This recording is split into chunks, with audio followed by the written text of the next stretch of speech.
जब पशुओं को मिलेगा प्यार और मिल्को मोर पशु आहार तो दूध बहेगा, मुनाफा बढ़ेगा। मिल्को मोर पशु आहार। पटना हाईकोर्ट ने गुरुवार को राज्य सरकार को बड़ा झटका देते हुए आरक्षण कानून में किए गए हालिया संशोधन की संवैधानिक वैधता को खारिज कर दिया। वहीं सरकार के कानून को चुनौती देने वाली रीट याचिकाओं को स्वीकृति दे दी।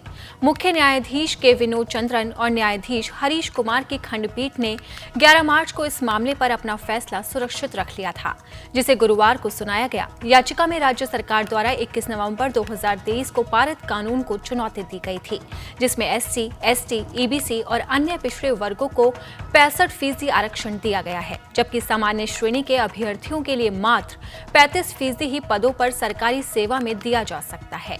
इसमें EWS के लिए 10% आरक्षण भी शामिल है। वहीं अधिवक्ता दीनू कुमार ने पिछली सुनवाई में कोर्ट में दलील देते हुए कहा था कि सामान्य वर्ग में EWS के लिए 10% आरक्षण रद्द करना भारतीय संवैधानिक की धारा 14 और धारा 15(6)B के खिलाफ है। उन्होंने बताया था कि जातिगत सर्वेक्षण के बाद जातियों के आनुपातिक आधार पर आरक्षण का ये निर्णय लिया गया है, न कि सरकारी नौकरियों में पर्याप्त प्रतिनिधित्व के आधार पर यह निर्णय लिया गया है। राज्य सरकार ने नई 2 कानून लाई थी। शिक्षण संस्थानों और रोजगार संस्थानों में 49.5% जो आरक्षण सीमा थी राज्य में पहले, उसको बढ़ाकर 65% की गई।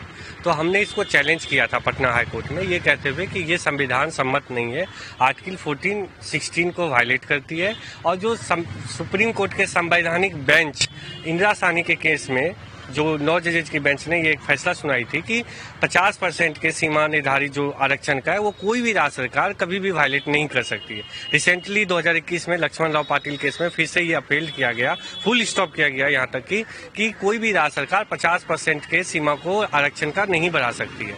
इसके बावजूद भी राज्य सरकार ने 2 नए कानून लाया, आरक्षण की सीमा बढ़ाई, जिसको हमने चैलेंज किया और यही ग्राउंड लिया कि आर्टिकल 14-16 का वायलेट करती है और 50% जो सीलिंग लिमिट सुप्रीम कोर्ट ने फिक्स किया था उसको भी ब्रीच कर रहा है।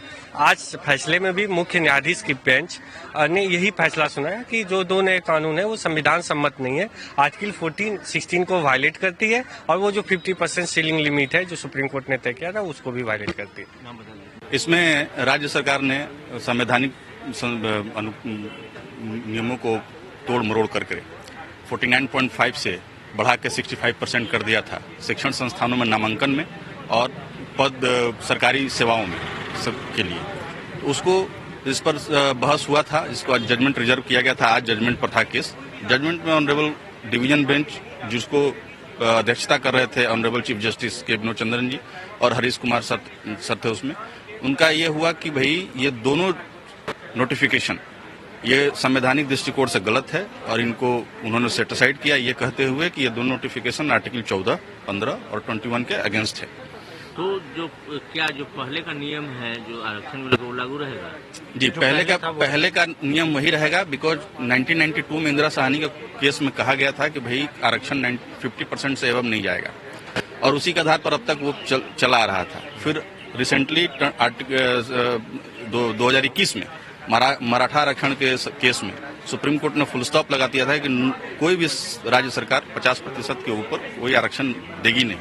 उसके बाद भी कास्ट बेस्ड सर्वे के आधार पर 65% कर दिया गया था बिहार सरकार के द्वारा, जिसको गलत पाते हुए कोर्ट ने इस चीज को सेटिसाइड कर दिया। नाम बता दीजिए अपना। मेरा नाम निर्भय प्रशांत है और मैं राकेश शर्मा पिटिशनर का एडवोकेट हूँ।